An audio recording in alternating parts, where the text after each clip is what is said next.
आज दूसरी बार डायनामिक किया, कैसा लगा? प्रयोग तो सबने बहुत सुंदर किया। हम्म। हम्म।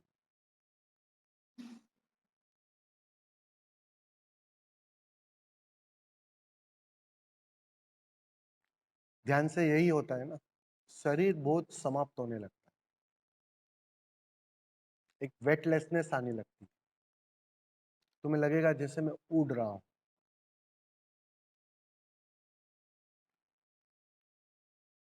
हमारा जो ऊर्जा शरीर है ना, वो हमारी फिजिकल बॉडी के कारण दब गया है। अब ध्यान से करते क्या हो, तुम उसी ऊर्जा शरीर को एक्टिव करते हो, वो एक्टिव होने लगती है ऊर्जा। और जितनी मात्रा में वो ऊर्जा शरीर एक्टिव होता है, अब नियंत्रण उसके हाथ में आने लगता है धीरे धीरे। जो फिजिकल बॉडी है, उसकी जो मालकियत है ना, वो कमजोर पड़ने लगती है। और वास्तव में जो तुम ऊर्जा हो, उसकी मालकियत फिर से बनने लगती है। फिर से बनने लगती है, कह रहा हूं, ध्यान से समझना, इस वर्ड को ठीक से समझना। फिर से बनने लगती है मतलब पहले उसकी मालकियत थी, लेकिन मन के कारण, शरीर बोध के कारण वो मालकियत कहीं दब गई। ध्यान से तुम बस उल्टा काम कर रहे हो। वो मालकियत शरीर की कमजोर होने लगती है और ऊर्जा शरीर की मालकियत बढ़ने लगती, ताकत बढ़ने लगती। अब सीधी सी बात है, ऊर्जा शरीर में कोई वेट नहीं होता है, तुम्हारा तुम्हारा कोई वजन नहीं होता है। तुम्हें महसूस होगा जैसे जैसे ऊर्जा हावी होने लगेगी, ऊर्जा चारों इर्द गिर्द, वो ऑरा तुम्हारा और मजबूत होने लगेगा, वैसे वैसे तुम एक हल्कापन, एक मस्ती, एक आनंद अनुभव करने लगोगे। ये परिणाम होगा, क्योंकि अब ऊर्जा बढ़ रही है, तुम ताकतवर हो रहे, ये फर्क पड़ता है। समझ रहे हो? तो खाली यहां किया ऐसा नहीं होना चाहिए। यहां तो बस 3 दिन हम करवाएंगे, फिर क्या, घर पर करना है। बहुत सारी विधियां हैं, कल भी हमने काफी विधियां की, आज भी बहुत सारी विधियां करेंगे अलग अलग प्रकार की। तो वो उसमें से जो विधि आपको अच्छी लगे, उसको थोड़ा दोहराना, कंटिन्यूस करना। समझ रहे हो ना? करेंगे ना सब लोग? सब हाँ बोलते हैं, फिर स्वामी जी हम शिविर में खाली करते हैं बस।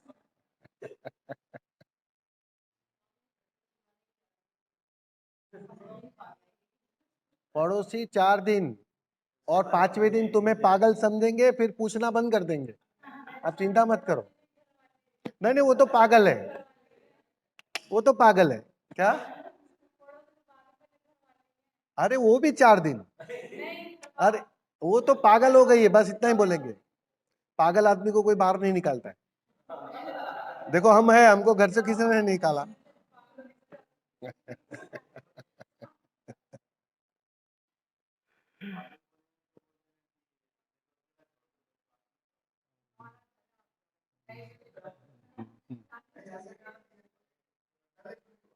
हम्म।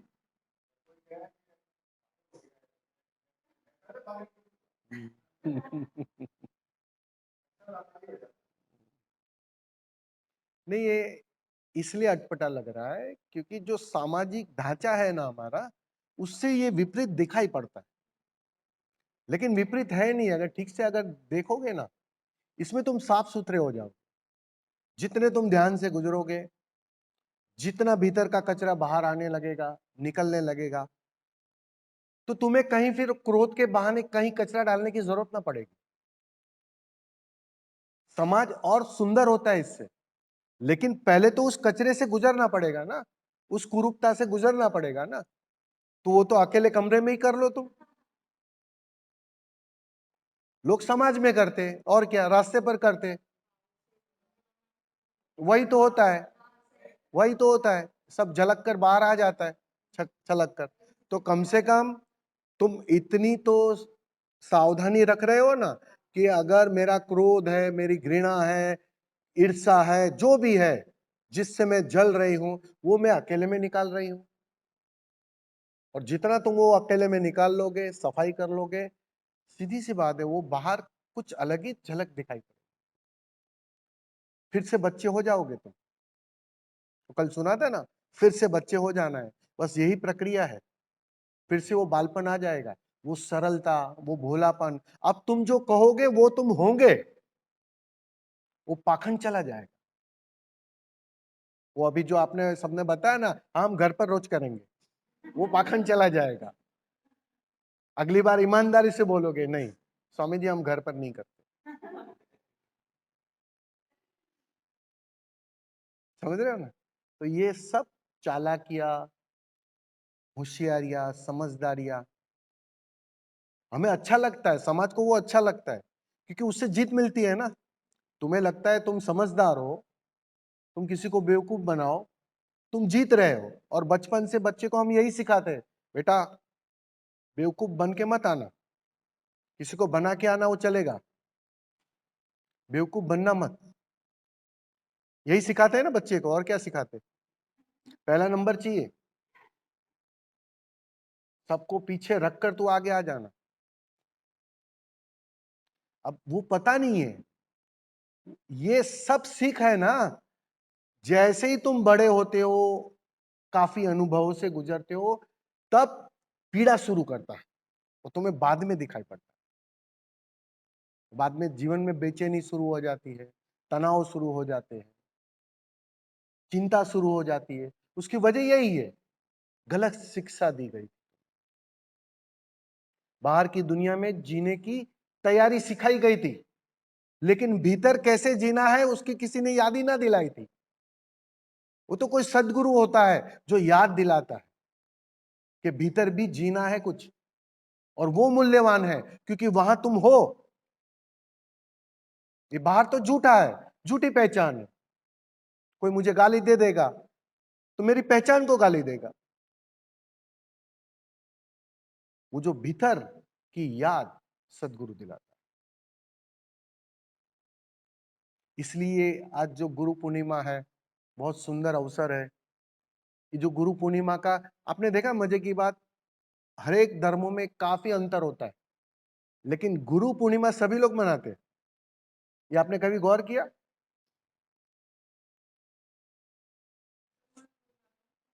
वो उनके भी अपने होंगे सूफी वगैरह, लेकिन वो भाव से कहने का मतलब, इस दिन का इतना मूल्य इसलिए है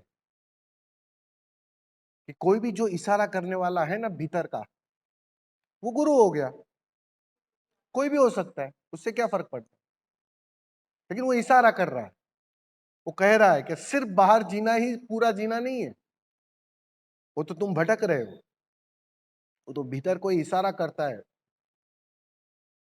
तुम्हें ले जाता है, वो तुम्हारे लिए गुरु बन गया। वो कोई भी हो सकता है, पत्नी भी हो सकती है। पत्नी को कभी गुरु की तरह देखा है क्या?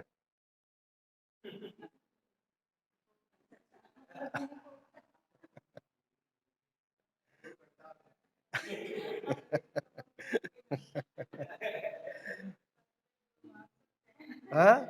लेकिन आपको मजे की बात बताता हूं, जितना गुरु नहीं सिखा सकता, उससे अधिक पत्नी सिखा सकती है, या पति सिखा सकता है। आप तैयार कहां होते हो, सोचो जरा। हर कसमकस से तुम तैयार कहां होते हो? गुरु तो कभी 2-4 दिन तुम्हें मिल जाएगा, 24 घंटे थोड़ी गुरु के पास बैठे रहोगे। गुरु भी कहेगा भैया जाओ अभी तुम, मैं भी थक गया। तो पत्नी ही असली गुरु है, दिखाई पड़ना चाहिए उसको।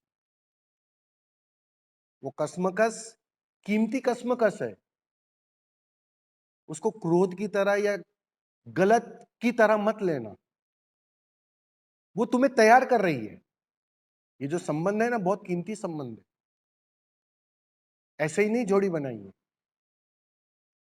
पत्नी सहारा बनती है तुम्हारी मुक्ति का, पति सहारा बनता है तुम्हारी मुक्ति का। ठीक से देखोगे ना। अब तुम्हें क्रोध निकालना है, समझो। अभी पड़ोसी के पास जाके क्रोध निकालो, जूता लेके आएगा वो, समझ रहे हो। पत्नी पी लेती है उसे, पति पी लेता है, वो सोकअप्सर का काम करता है, सोप एब्जॉर्वर का काम, और तुम्हारा क्रोध भी निकल जाता है। तो ये सब जो व्यवस्था है ऐसे ही नहीं है, उसकी वैज्ञानिकता है। उसको गलत नजर से देखना ही मत। वो जानबूझ के परेशान भी करेगी ताकि तुम्हें क्रोध आए। ये करुणा है उसकी, तुम उसकी करुणा नहीं देखते हो।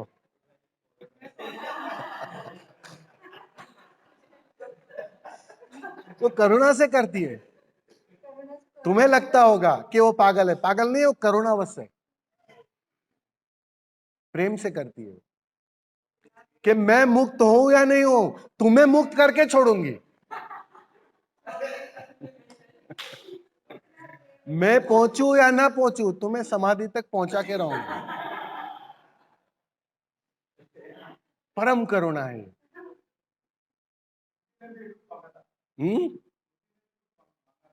किसने?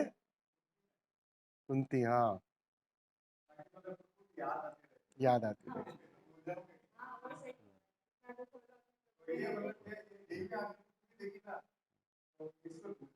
ये दुख, दुख है ना, मांझता है, तैयार करता है। क्योंकि असली बात, सारी साधना है क्या? मैं से मुक्ति, अहंकार से मुक्ति, झूठे मैं से मुक्ति। जो अर्जुन वाला मैं है ना, उससे मुक्ति, ताकि कृष्ण वाला मैं प्रकट हो जाए, जो भीतर छिपा है। बस ये अर्जुन के मैं से कृष्ण के मैं तक की यात्रा है सारी साधना। तुम अर्जुन की तरह उलझे हो, मैं कर रहे हो, और सारी साधना इतनी है कि इस मैं, झूठे मैं से तुम कैसे कर मुक्त हो जाओ, परे हो जाओ, ताकि भीतर जो कृष्ण वाला मैं है, वो अद्वैत वाला जो मैं है, वो खुलकर सामने आ जाए। यही है मुक्ति, यही है समाधि, यही है आनंद, और कोई परिभाषा नहीं है उसकी। झूठे मैं से मुक्त होना पड़ेगा, बस उसकी तैयारी चाहिए, तुम्हारी प्यास चाहिए, बाकी का काम अपने से हो।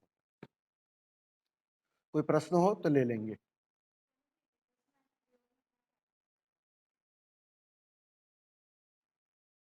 विपස්සना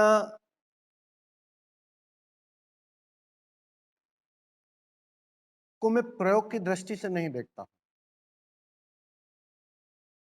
विपස්සना आखिरी ध्यान है।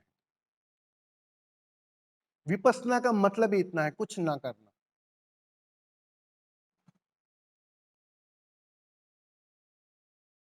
अब कुछ ना करने के लिए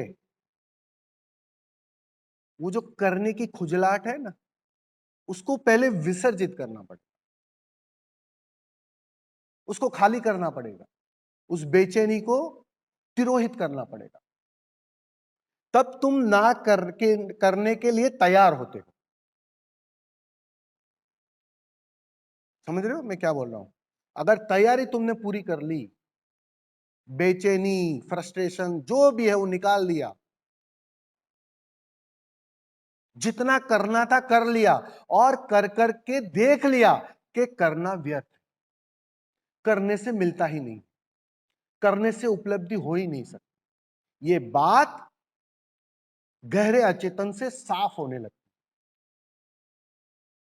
जैसे जैसे रोज तुम ध्यान करते जाओगे, ये भाषा की भूल है, मैं करने की भाषा में बोल रहा हूं। ध्यान किया नहीं जाता। ध्यान एक अवस्था है, विधि करते हो तो विधि का परिणाम है ध्यान।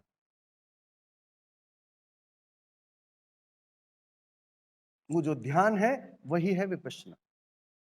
लेकिन उसको करने के भाषा में, इसलिए विपश्यना सीधा करने के चक्कर में मत पड़ना। पहले तो बस थोड़ा गुजर जाना इस डायनामिक से या और कोई विधि से, ताकि सारी बेचैनी, सारा फ्रस्ट्रेशन, सब कुछ निकल जाए। और फिर तुम इतने शांत हो जाओगे कि आप करने की बेचैनी भी गई, और जैसे ही करने की बेचैनी चली जाती है, वो व्यक्ति विपश्यना में सहज चला जाता है। फिर वो उठता है, बैठता है, खाता है, पीता है, वो विपश्यना जारी रहती है। ये है विपश्यना। बैठ के की नहीं जाती है विपश्यना। वो आप सीखते होंगे वो गोयनका जी का, कि भाई वहां बैठ के 15 दिन 11 दिन करवाते हैं, उसको नाम विपश्यना दिया है। पर्पस क्या है समझो तुम, उसका विज्ञान समझो। ना करने की कला, सिर्फ होने की कला। तो उसके पहले ये सब ध्यानों से थोड़ा गुजरना, बेचैनी को खाली करना पड़ेगा। और बेचैनी खाली होते ही तुम्हारी अवस्था ऐसी आ जाती है कि तुम विपश्यना में घिर जाते हो। फिर बैठने की भी आवश्यकता नहीं।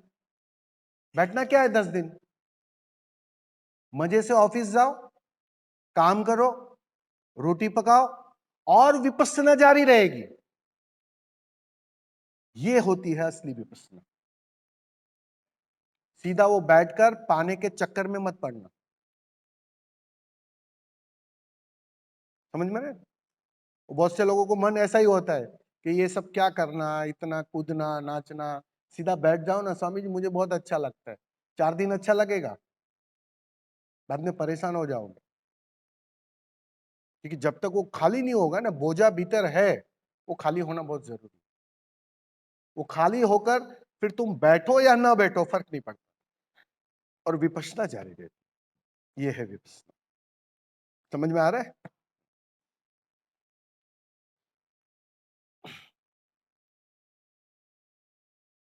बोलिए, और कोई प्रश्न?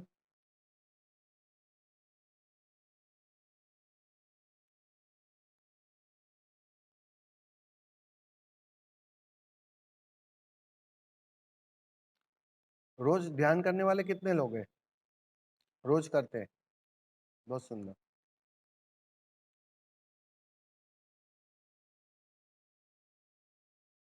एक्टिव विधि करते हैं या पैसिव विधि करते हैं? मतलब शिथिल विधि करते हैं, सक्रिय ध्यान करते हैं? सुंदर। हम्म, रोज? बहुत सुंदर। हाँ, आओ, इसमें आता है, गूगल पे आता है, जूम पे आता है, वही ना? नहीं, बहुत सुंदर।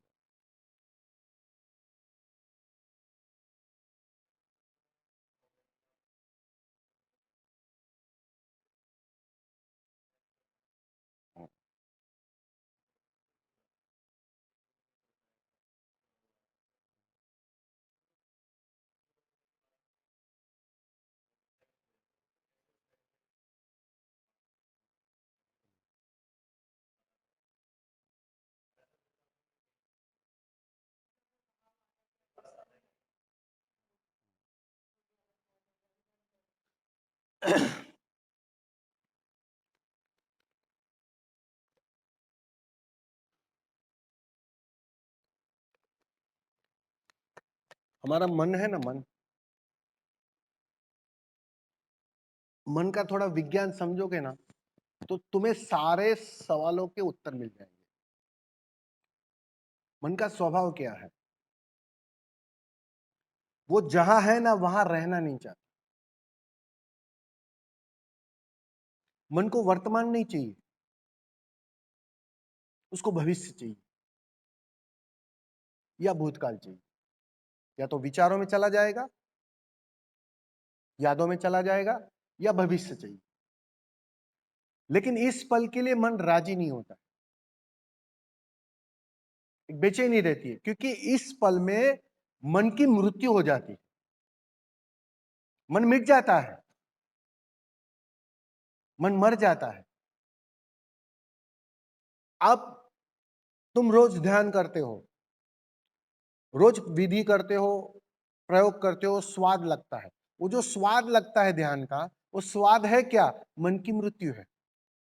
कुछ पलों के लिए तुम वर्तमान के क्षण में आ गए, तुम्हारा मिटना हो गया, भले कुछ पलों के लिए सही, लेकिन वो मिटना हुआ। तो मन उसकी कीमिया समझ लेता है कि भैया ये तो घाटे का सौदा है, क्योंकि यही मन तुम्हें ध्यान करने लाया था यहां, यही मन लाया था ना। संसार में बहुत दौड़े, यहां वहां भागे, चलो एक 10 दिन शिविर करके आते, 5 दिन शिविर करके आते, वही दौड़ा के लाता है, वही ध्यान करवाता है। लेकिन वो करते करते करते जब गहराई आती है ना, तो उसे दिखाई पड़ता है साफ साफ कि अरे ये तो मेरी मृत्यु हो रही, ये तो मैं फंसा, इस बंदे को यहां कहां लाया मैं, ये तो मुझे ही मारने पे तुला है। उसे दिखाई पड़ता है, फिर वो बेचैन होना शुरू होता है। और जैसे ही वो बेचैन होता है ना, तो फिर वो नई नई चालें खेलता है। अरे क्या ये विधि कर रहे हो, उससे अच्छा तो वो विधि करो। अरे यहाँ का ये आश्रम थोड़ी है, कोई अच्छा आश्रम में जाओ। समझ लो, घर पर करते हो कि घर पर थोड़ी विधि करी जाती है, कहीं और जाओ, ऐसा मत करो, ऐसा करो। ये मन अंदर खेल शुरू कर देता है। 1 महीना हो गया ना, 2 महीना बहुत हो गया, अब क्या इसको जारी रखना है? बंद करो। और ऐसे भी जानने वाले तो बोलते हैं तुम्हें तो अक्रिया में जाना है, कहां ध्यान कर रहे हो तुम? मन ऐसा भी कहेगा। अरे वही तो खेल है ना उसका, वो ये सब कहेगा तुमसे, और कोई ना कोई बात में तुम फंसोगे, सुन लोगे ना उसकी बात। मुझे आते हैं लोगों के फोन, स्वामी जी 4 महीने से ये विधि कर रहा हूं, अब इस विधि में मजा नहीं आ रहा, कोई नई विधि दो ना। मतलब तुम बोल क्या रहे हो पता है तुम्हें? तुम नया खिलौना मांग रहे हो, बस बात इतनी है। इस खिलौनों से हम परेशान हो गए, अब ऊब आ गई है, अब कोई नया खिलौना दो हमें। और मजे की बात है, अगर ऊब आ रही है, विधि में ऊब आ रही है, आप 6 महीने से वो विधि कर रहे हैं, और अब ऊब आ रही है, मन चीख चीख कर कहेगा कि अब विधि बदलो, विधि बदलो, कोई अच्छी विधि लाओ, कोई और विधि लाओ। उस वक्त गलती से भी विधि मत बदलना, उसको तुम जारी रखना। मन को कहना तुम बोलते रहे, मैं तो अपना जारी रखूंगा।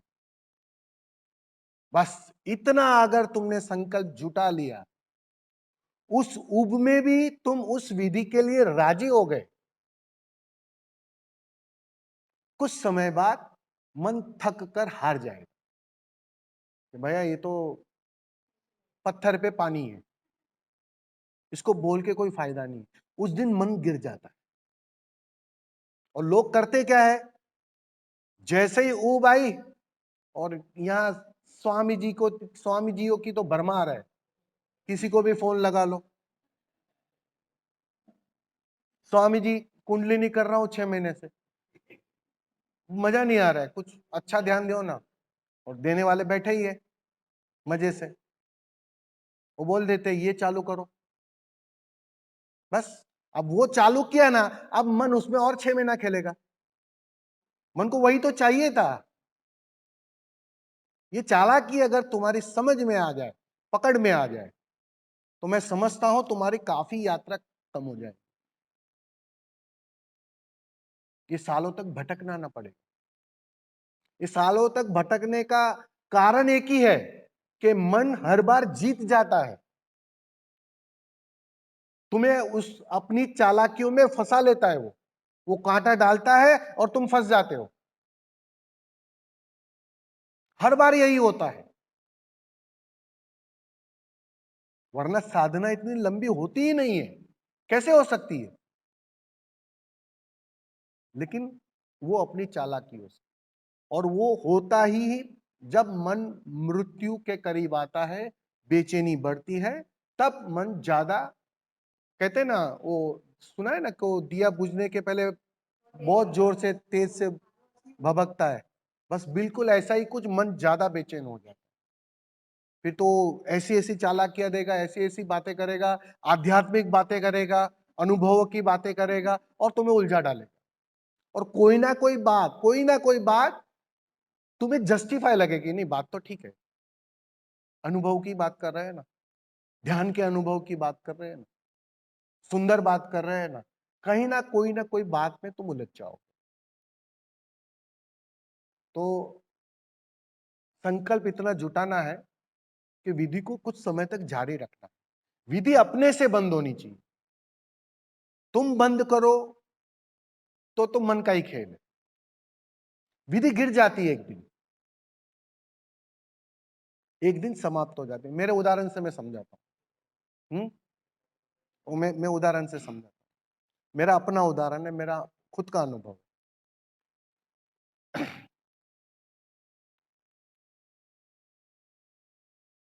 10 एक साल पहले की बात है, 8-10 साल पहले मैं रेगुलर ऐसे ध्यान करता था।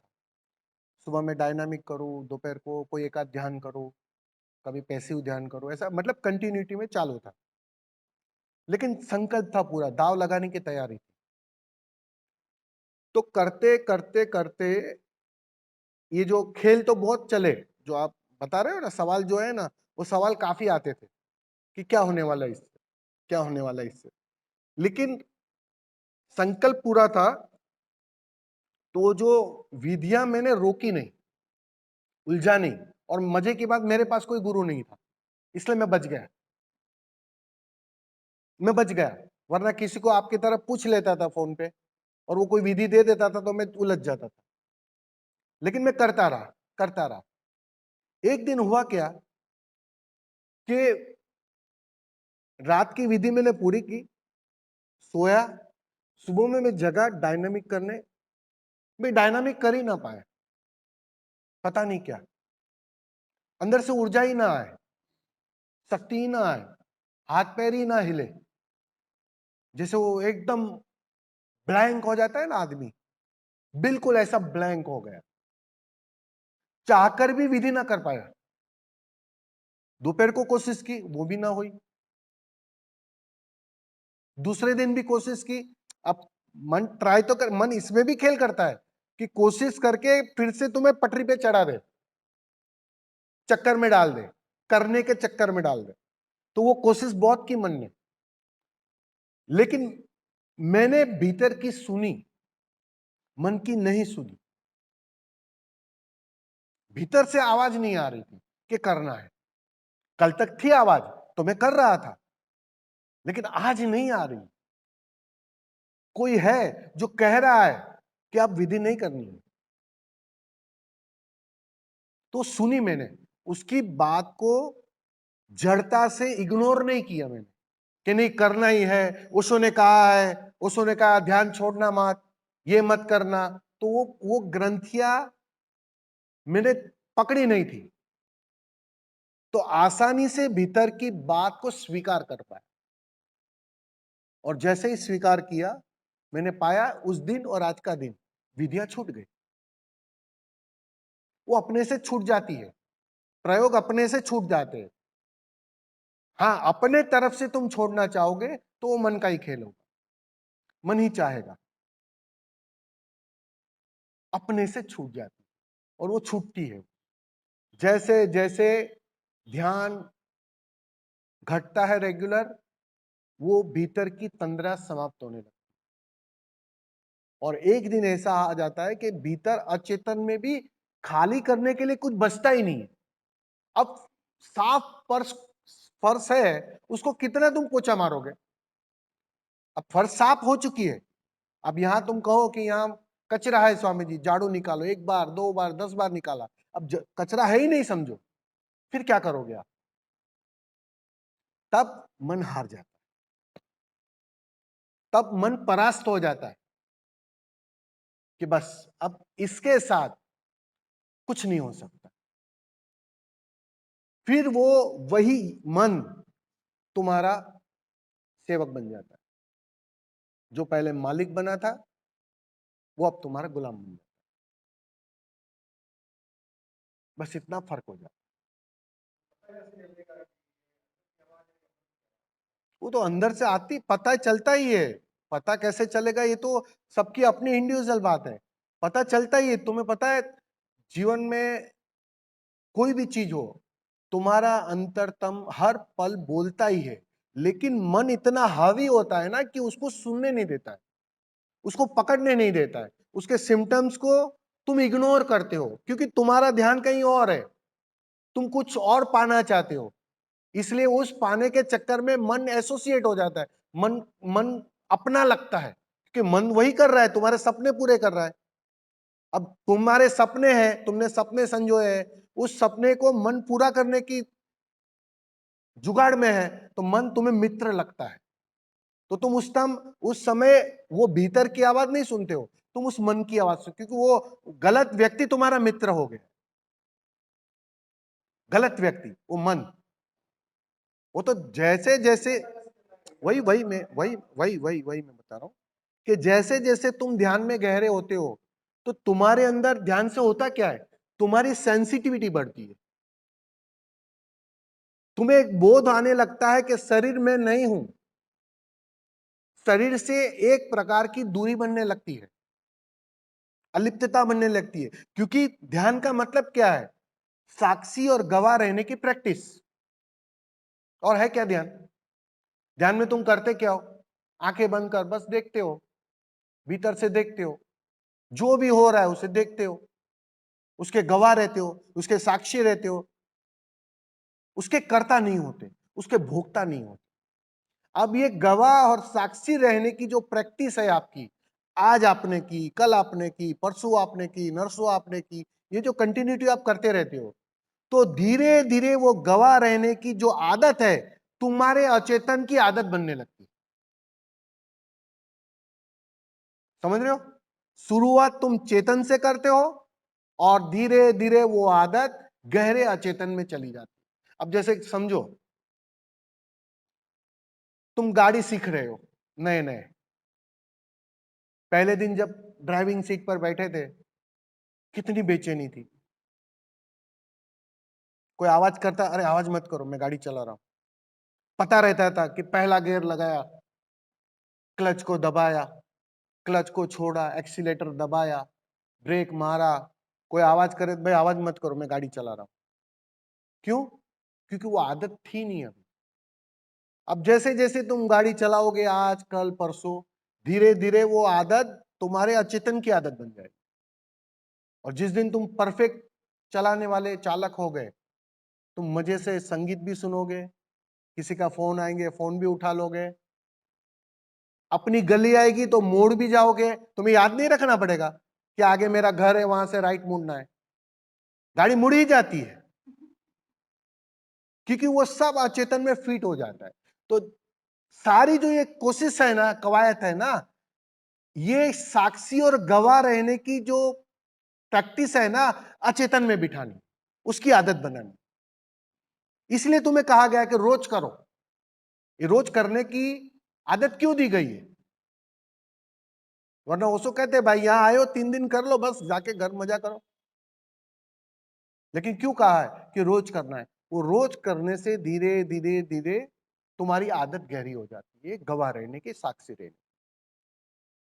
और जो साक्षी जिसका अचेतन से घटित हो जाता है, फिर उसे याद नहीं रखना पड़ता कि मेरा घर आएगा, मुझे राइट मुड़ना है, ऐसा जाना है, वैसा जाना है, वो कुछ याद नहीं रखना पड़ता।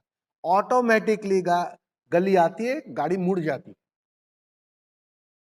ये अवस्था है, ऑटो मोड पर चली जाती है। हवाई जहाज कैसा होता है? पायलट पहले उसे मैन्युअली चलाता है, ऊपर ले जाता है, एक ऊंचाई आती है, फिर वो ऑटो पायलट पे डाल देता है। फिर पायलट घूम सकता है हवाई जहाज में, और हवाई जहाज अपने से चलता है। बस बिल्कुल ऐसा ही कुछ है।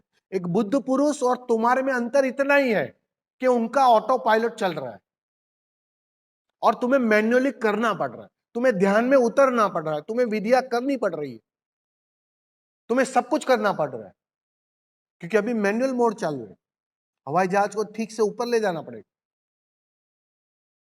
लेकिन जिस दिन तुम्हारा अचेतन उस गवाह रहने की आदत से भर जाएगा, उसमें सिर्फ उसकी आदत गहरी हो जाएगी। आज तक जन्मों जन्मों से करता रहने की आदत गहरी थी। करता थे ना तुम, हर चीज के करता थे। मैं कर रहा हूं, मेरे वजह से हो रहा है, मैं ही सब कुछ कर लूंगा, मैं ही मैं हूं। ये कर्ता की आदत थी। मन का मतलब कर्ता की आदत। मन गया मतलब अकर्ता में तुम प्रवेश कर गए। और बुद्ध पुरुष अकर्ता में पूरी तरह ऑटो मोड पर चला जाता है। मतलब वो अपने से होता है, अस्तित्वगत होता है, उसे याद भी नहीं रखना पड़ता। उसका नाम बुद्ध पुरुष। बस ये अंतर, तुम्हारे अचेतन को राजी कराना। जिस दिन वो राजी हो जाता है, तुम्हारी सारी साधना समाप्त हो जाती है, सारी विधियां समाप्त हो जाती है, सारा करना गिर जाता है, सिर्फ होना होता है।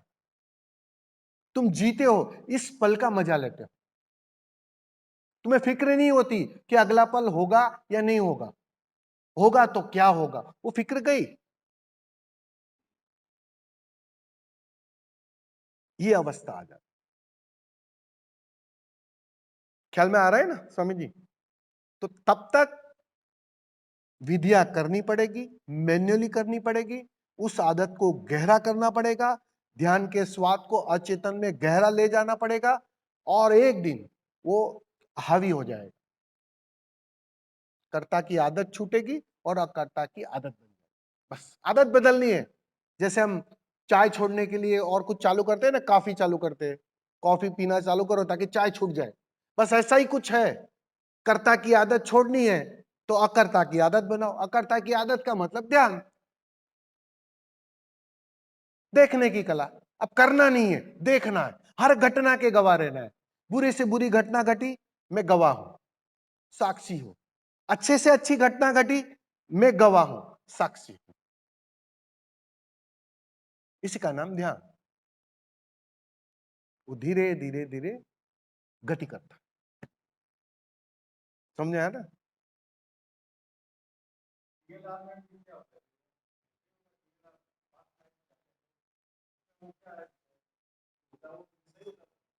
नहीं, पास्ट लाइफ की अपनी अहमियतता है।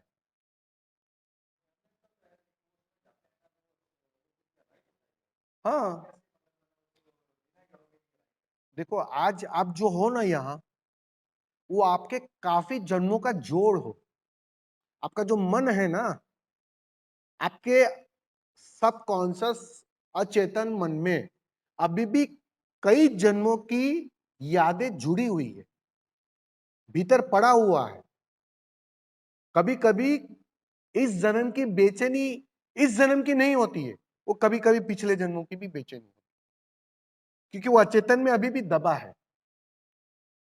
उसी अचेतन को तो खाली करना है, उसी अचेतन की तो सफाई करनी है। वो पिछले जन्मों की हो सकती है। इसलिए बहुत से ऐसे कम साधक होते हैं, लेकिन ऐसे साधक होते हैं कि पिछले जन्मों की रुकावटों के कारण साधना गति नहीं कर पाती, तो उनके लिए पास्ट लाइफ में जाना बहुत कारगर है। कि वो पिछले जन्म में जाते हैं, वो देखते हैं, अनुभव करते हैं। महावीर इसे जातीय स्मरण कहते थे। वो जातीय स्मरण करवाते थे, मतलब वो देख लेते थे कि देखो तुम, क्या है वजह, क्या है, कहाँ रुकावटें हैं, कहाँ गांठें पड़ी है, ठीक से देख लो। और अगर वो ठीक से देख लेता है तो वो अड़चन उसकी क्लियर हो जाए। लेकिन बिना वजह जरूरत नहीं जाने की। नहीं नहीं, वो पता चलता है, वो पता चलता ही है, क्योंकि जो भी कॉन्शियस माइंड से, हमारी समझदारी से हमने जो भी सीखा है ना, वो हमारे सिर्फ कॉन्शियस में है। और उसके अलावा कोई भी चीज दिखाई पड़ती है ना, वो पता चलता है कि ये चीज तो मैंने कभी देखी ही नहीं थी इस जन्म में। और ये जो चीज है कुछ अलग ही है, अलग ही बात है, अलग ही।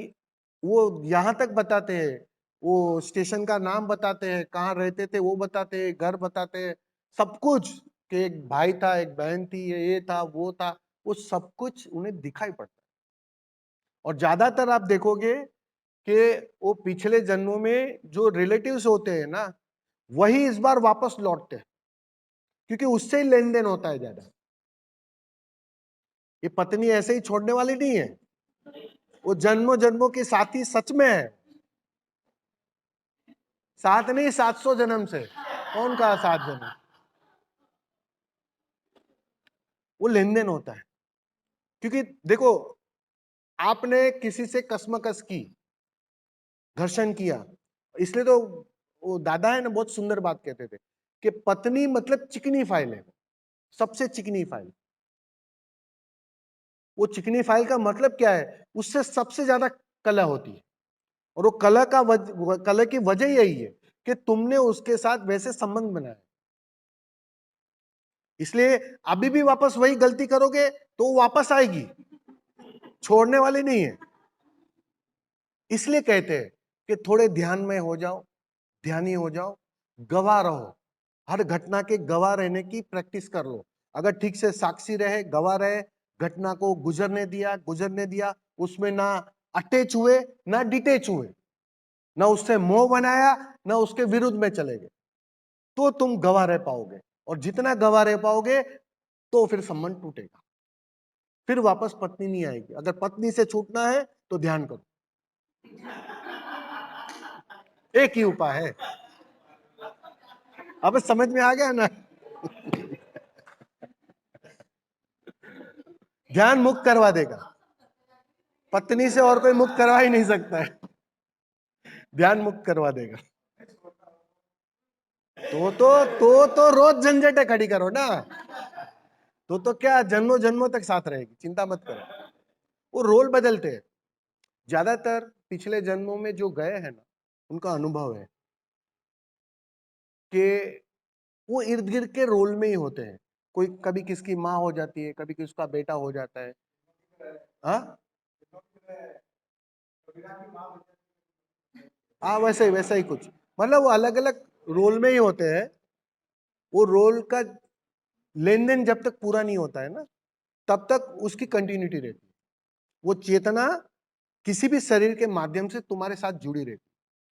ये आप सोचो ना, इस जगत में अरबों लोग हैं, आपका किससे संबंध है? गिने चुने 10, 20, 50, 100, 200, 5,000 लोगों से संबंध है। उसके अलावा किससे लेना देना है क्या? कोई बाहर वाला आके आपको चाटा मार के जाता है क्या? तुम रास्ते में बैठ जाओ कि भैया आओ मुझे चाटा मारो, भैया आओ, लिख कर रख दो बोर्ड कि मुझे चाटा मारो, कोई नहीं मारेगा। और जिसका खाना होगा वो ढूंढ कर तुम्हें आ जाएगा। समझ रहे हो कहने का मतलब? वो लेन देन का हिसाब किताब रहता है। अगर किसको मारा है आपने, किसका लेन देन बाकी है, तो वो आएगा, किसी भी रूप में आएगा। वो दिखाई ऐसा ही पड़ेगा कि मैंने तो उसको मारा था और ये क्यों मुझे मार रहा है। अस्तित्व में हम सब भीतर से जुड़े हैं, चेतना के तल पर सब एक है। अब यहां तुमने गेंद फेंकी, वो गेंद कहां से आएगी वो तुम नहीं जानते हो, वो अस्तित्व जानता है, वो परमात्मा जानता है, वो नियम से चलता है। लेकिन वो गेंद वापस तो आएगी, अगर फेंकी है तो डेफिनेटली आएगी। इसलिए क्या कहते हैं जानने वाले कि तुम ये गेंद फेंकना बंद कर दो, तुम नए बीज डालना बंद कर दो। नए बीज डालोगे नहीं, फसल काटने को आना नहीं पड़ेगा, तभी तुम जन्म मरण के चक्कर से मुक्त हो जाओगे। गलती से भी तुमने बीज डाले, फसल पकेगी ही पकेगी, और वो फसल आपको ही काटनी है। यहां सब्स्टिट्यूट नहीं है कि कोई आपने आदमी रख लिया और वो आके काट के जाएगा आपकी फसल, आपको ही काटने आना पड़ेगा। और ये जो काटने आने के चक्कर को हम संसार कहते हैं, ये पीड़ा देता है। इससे मुक्त होना है, इसके पार जाना है कि हमें वापस लौटना ही ना पड़े। इस जीवन दुख है, उसमें जीना ही ना पड़े। सारे बुद्ध पुरुष की कोशिश क्या है कि तुम्हें जीवन मरण के चक्कर से मुक्त कर दे।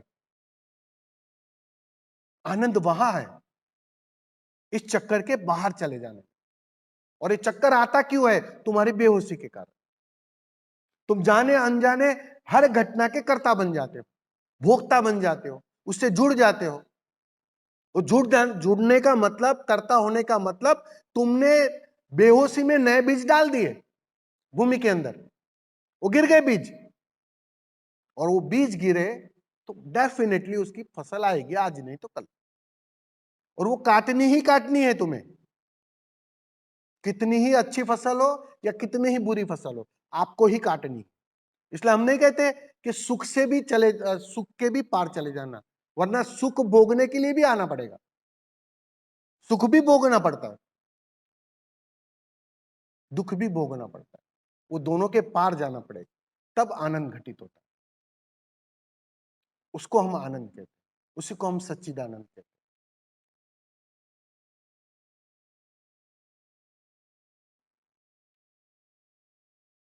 क्या विचार है पत्नी के बारे में?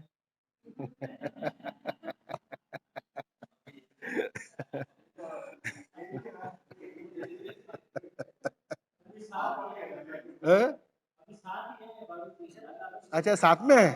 कहाँ पे? अच्छा।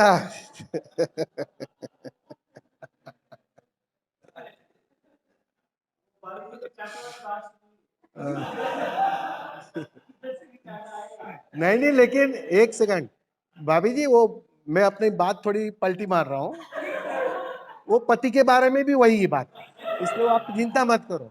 अगर वही प्रश्न आपने पूछा था तो मैं पति के संबंध में बोलता, फिक्र मत करो, दोनों पे लागू है।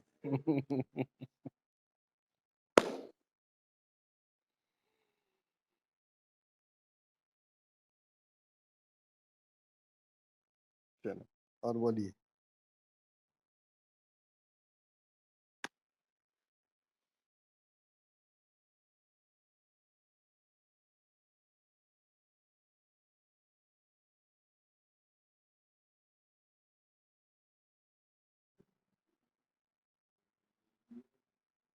अभी तो पत्नी को देखने का नजरिया बदलना चाहिए।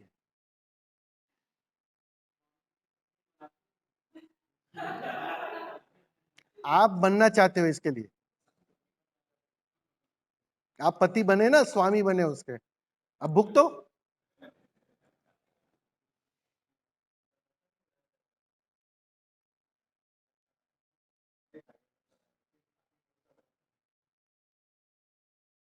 नहीं नहीं, जरूरी है।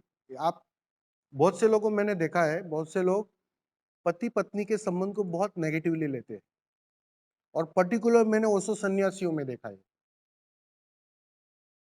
अब ओशो ने शादी नहीं की इसलिए सब पीछे लग गया, अब शादी नहीं करनी। जो बच्चे, नए बच्चों की बात कर रहा हूँ, और कर लिए वो भी बेचारे पछता रहे, ऐसा उसे प्रतीत हो रहा है, लेकिन ऐसा नहीं है। आप बात समझो, बहुत सुंदर संबंध है ये। मैंने कहा ना, ये दोनों एक दूसरे के पूरक है, वो मुक्त करवाने आए एक दूसरे को, वो सहायक है तुम्हारी समाधि के लिए, तुम सहायक हो उसकी समाधि के लिए। तुम एक दूसरे से करते क्या हो? अनुभव, और वही अनुभव तुम्हें मुक्ति में ले जाता है। आपने आश्चर्य देखा, इतने सारे बुद्धों की चर्चा की है ओशो ने, बुद्ध हो, महावीर हो, कबीर हो, नानक हो, फरीद हो, कितने हजारों नाम दे दो, बोला है ना ओशो ने। सभी नहीं, सभी शादीशुदा थे। ऐसा क्यों हुआ? एक ओशो को छोड़ के सभी शादीशुदा थे। कबीर के भी बच्चे थे, पत्नी थी, रामकृष्ण के भी पत्नी थी, जैनों के 24 तीर्थंकर थे, उसकी भी पत्नियां थी। विवेकानंद बुद्ध पुरुष थोड़ी थे।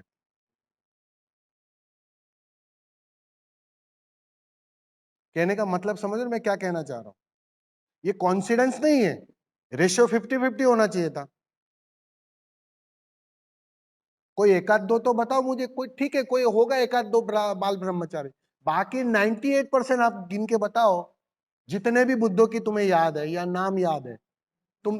हाँ, मैं क्या कह रहा हूं कि ज्यादातर की मैं बात कर रहा हूं, 98%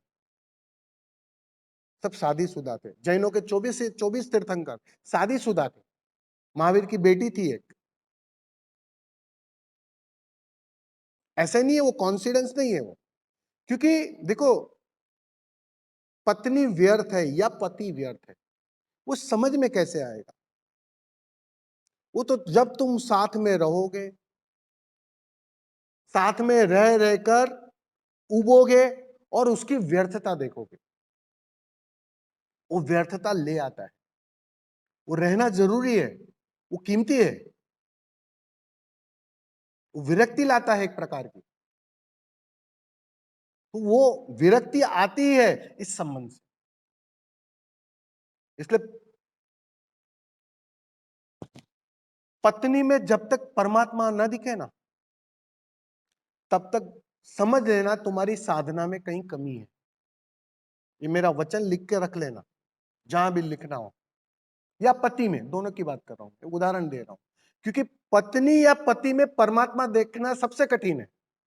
तुम गुरु में तो देख लोगे, आसानी से देख लोगे, इसमें है परमात्मा, दिख रहा है, झलक रहा है। बुद्ध में तो तुम देख लोगे, झलक रहा है। अब मैं तुम्हें कहूं पत्नी में देखो, तुम कहते स्वामी जी मजाक मत करो।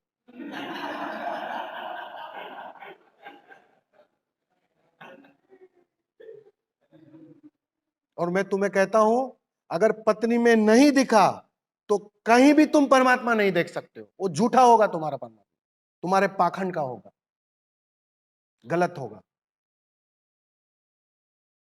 जिसे परमात्मा दिख गया, उसे पत्नी में ना दिखेगा? असंभव है ये। दिखना ही चाहिए। और यहां तक पहुंचाने के लिए सबसे ज्यादा जो सहायक थी वो यही थी।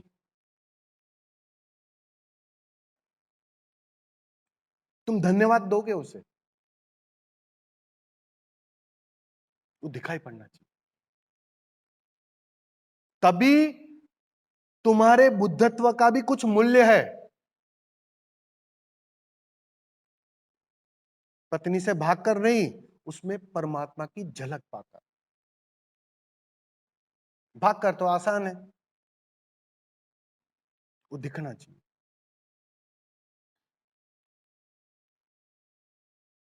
वो जो तुम्हारे परमात्मा के अनुभव का जो कॉन्फिडेंस है ना, वो पूरा होना चाहिए। उसमें कमी रहेगी तो सीधी सी बात है, जिसके प्रति भी क्रोध रहेगा उसमें दिखाई नहीं पड़ेगा, शत्रु में नहीं दिखाई पड़ेगा।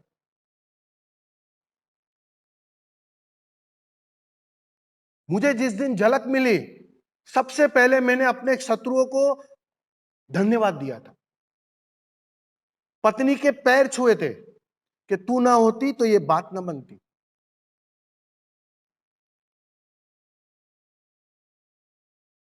बिना कारण कोई है ही नहीं तुम्हारे जगत में, सब एक दूसरे के पूरक है। रोया था, उसके पैरों में रोया था, अनजाने में, बेहोशी में बहुत कुछ कह डाला था तुझे। आज धन्यवाद उठा था, इतना रोया था कि धन्यवाद तेरा, तू ना होती तो ये बात ना बनती।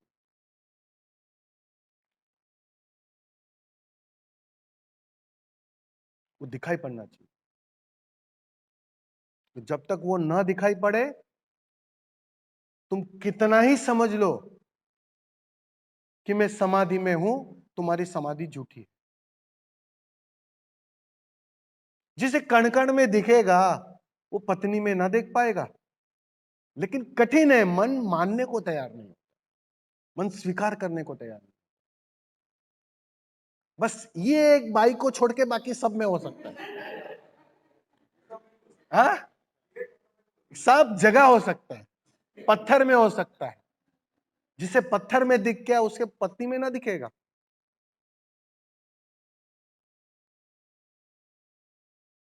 वो देखना नहीं चाहता है मन।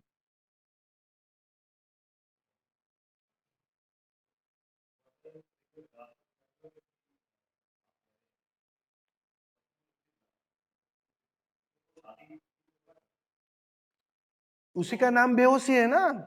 बेहोशी का मतलब क्या है? तुम नासमझी से चले गए थे, लेकिन देखो इस जगत का एक नियम है, अस्तित्व का एक नियम है। तुम चाहो या ना चाहो, तुम जाने अनजाने समाधि की ओर ही बढ़ रहे हो। तुम ध्यान करो या ना करो, तुम समाधि की ओर ही बढ़ रहे हो। हर नदी जाने अनजाने सागर की ओर ही जा रही है। समझ में आ रहा है? वो जाना वही है, और कोई उपाय नहीं है। यहां संसार का भी जो आयोजन है वो बहुत सुंदर और बिल्कुल परफेक्ट है, क्योंकि संसार व्यर्थ है, वो संसार की चिंता ही दिखाएगी ना। तुम ठीक से उतरोगे और कीचड़ दिखाई पड़ेगा, तभी तुम्हें वो कीचड़ साफ होगी बात कि ये कीचड़ है, मेरे कपड़े गंदा करता है। वो तो उतरना पड़ेगा। वो तो जो, इसलिए तो मैंने क्यों अभी उदाहरण दिया कि सारे बुद्धों की अगर यात्रा देखोगे तो वो संसार से ही गुजरी है।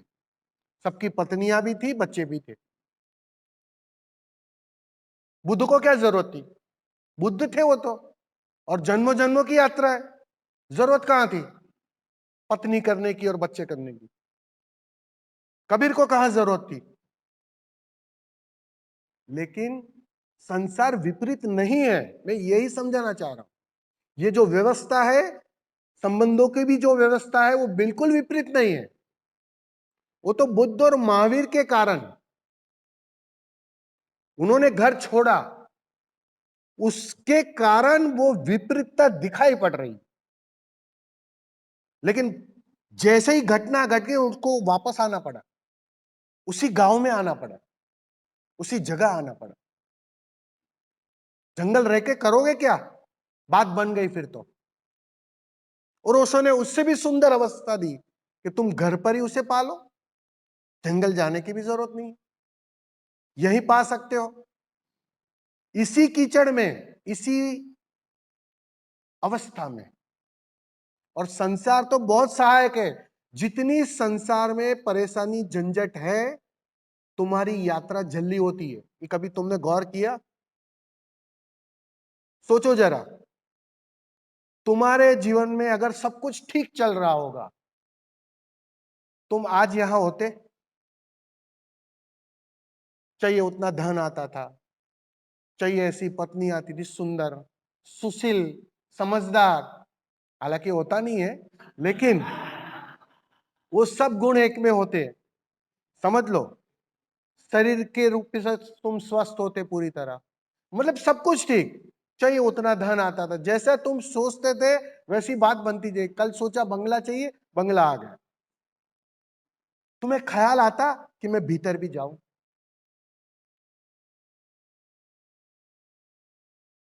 वो तो धन्यवाद दो उस पीड़ा को, धन्यवाद दो उस चिंता को, धन्यवाद दो उस शत्रु को, कि जिसने तुम्हें भीतर मुड़ने की प्रेरणा दी।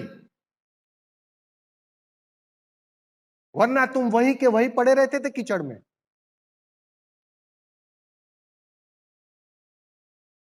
कोई और लोक है, उसकी याद शत्रु दिलाता है। तो कहते हैं ना, निंदक नीरे राखिए। निंदा करने वाले को तो करीब रखना।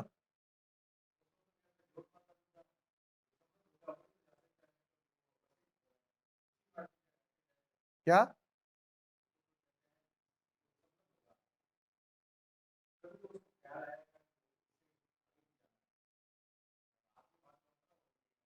कैसे? तो मैं वही तो बोल रहा हूं। मैं समृद्ध होने को मना नहीं कर रहा हूं। मैंने मना कब किया? मैं ये बता रहा हूं हर चीज पूरक है। जितना धन, लेकिन जरूरी थोड़ी है कि धन होने पर भी तुम समृद्ध होगे। वो कौन तय करेगा? अंबानी समृद्ध नहीं है इतना धन होते हुए भी, और हो सकता है तुम हो जाओ, छोटी सी गाड़ी हो और तुम समृद्ध हो जाओ। एक विरक्ति आ जाए, गाड़ी व्यर्थ है वो दिखाई पड़ जाए, बीएमडब्ल्यू के सपने खत्म हो जाए। समझ रहे हो मैं क्या बोला हूं? समृद्धता ऐसे नहीं आती है, वस्तुओं से समृद्धता नहीं आती है।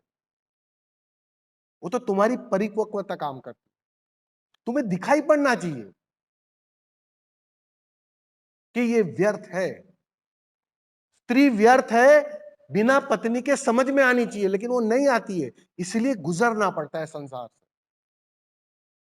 वो पाठ मिलता है, वो लेसन मिलता है उसमें, कि बहुत सपने देखे थे, शादी के पहले बहुत सपने देखे थे, ये मिलेगी तो सब कुछ मिल जाएगा, कुछ मिला? वो दिखाई पड़ता है, और जैसे ही वो दिखाई पड़ता है सब कुछ व्यर्थ हो जाता है। अब दौड़ समाप्त हो जाती है, अब बाहर भागना व्यर्थ हो जाता है कि अब किस लिए दौड़ना है। बात साफ हो गई कि यहां बाहर से कुछ मिल ही नहीं सकता,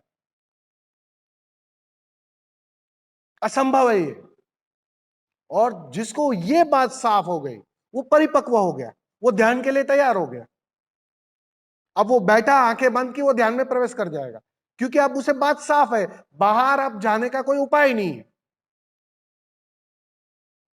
बाहर से कुछ उपलब्ध नहीं हो सकता। वो बहुत गहरे से जान लिया उसने, अनुभव कर लिया। और वो अनुभव कौन कराएगा? संसार। यही सब झंझट, फिर बात साफ हो जाए, फिर चाहकर भी तुम बाहर नजर नहीं डालते हो। और जब चाहकर भी तुम बाहर नजर नहीं डालते हो ना, तो होता क्या है, तुम्हारी सारी ऊर्जा एक ही तरफ बहना शुरू हो जाती है, वो है भीतर, और वो क्रांति ले आती, वो ध्यान घट जाता है। बाहर की व्यर्थता जाननी बहुत जरूरी, और उसके लिए ये कीचड़ संसार का सबसे कीमती कीचड़ है, क्योंकि इसी में वो कमल खिलता है। ये कीमती कीचड़ है, मैं कहता हूं, इसी के अंदर वो कमल खिलता है।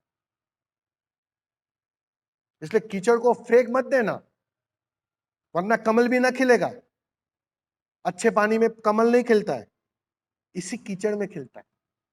वो परिपेक्ष चाहिए, वो परिपेक्ष संसार देता है।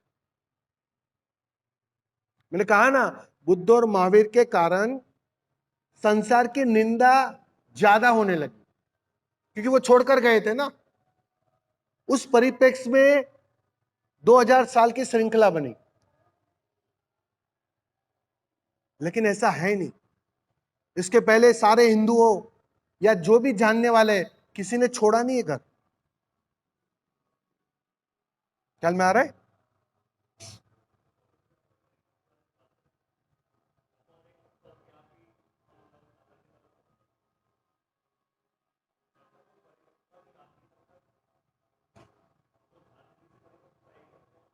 किससे?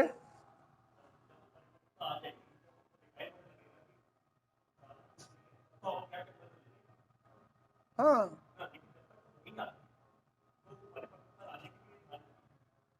ध्यान विद्या उसके लिए सपोर्ट है, परिपक्वता है। और ध्यान से तुम्हारी देखने की कला बढ़ती है। अब तुम कुछ दिन ध्यान करोगे तो तुम्हें एक कला आ जाएगी कि अब हर घटना के गवाह रहना है। तो फिर कल तुम संसार में, कल बीबी से झगड़ा भी करोगे ना, नोकझोंक भी होगी ना, तो तुम अंदर से हंसोगे, देखोगे भी, और झगड़ा भी करोगे, नोकझोंक भी करोगे, वो जारी रहेगी। लेकिन भीतर कोई है, वो देखने वाला बना रहे। अब जितना वो देखने वाला मजबूत होते जाएगा ना, एक दिन ये सब फिर खेल हो जाएगा। तो खेल आ गया तो चिंता गई। चिंता सीरियसनेस के कारण, तुम सीरियस हो, संसार में सीरियस हो, बहुत महत्व दे दिया है, मूल्य दे दिया है, वो मूल्य गिर जाता है।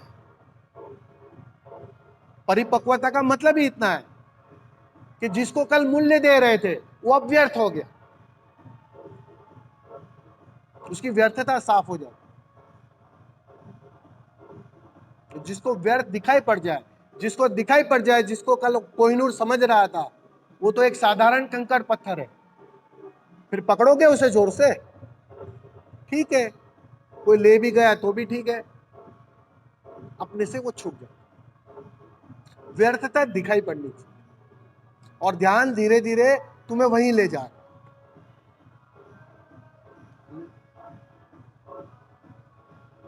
चलो संकेत आ गया कि खड़े हो जाओ आप, आ गया ना संकेत?